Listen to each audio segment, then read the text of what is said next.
పవన్ కళ్యాణ్ భారతీయ జనతా పార్టీని విడిచి వెళ్ళే ప్రసక్తే లేదు. ఇది తాజాగా జనసేనకు సంబంధించిన బొలిశెట్టి సత్యనారాయణ గారు చెప్తున్నటువంటి మాట.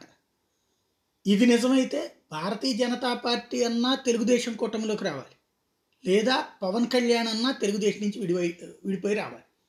ఎందుకు అంటే అసలు ఇప్పటి పొత్తుల్లో చంద్రబాబు గారు తెలుగుదేశం అధ్యక్షుడు, పవన్ కళ్యాణ్ జనసేన అధ్యక్షుడు. వాళ్ళిద్దరు మీటింగ్ జరుగుతుంది.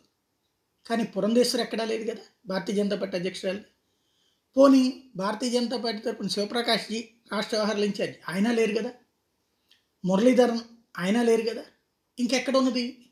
ఇంతవరకు భారతీయ జనతా పార్టీ పాత్ర ఇందులో లేదు. కాబట్టి భారతీయ జనతా పార్టీతో పవన్ కళ్యాణ్ వెళ్ళాలంటే తెలుగుదేశాన్ని వదిలి రావాలి.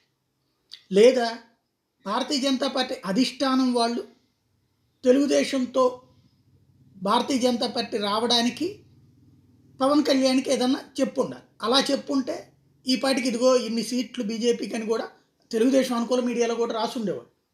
వాళ్ళు అట్లా రాయట్లేదు. అసలు భారతీయ జనతా పార్టీ ఎన్ని సీట్లు అడిగింది, ఏమడిగింది అన్నది ఈనాడు ఆంధ్రజ్యోతి రాయట్లేదంటే, తెలుగుదేశం గెజిట్ పత్రికల్లోనే రాయట్లేదంటే అక్కడ చర్చలు అట్టించి నడవట్లేదు. అక్కడ తేడాలు వస్తున్నాయి. అసలు సమస్య అదే అవుతుంది.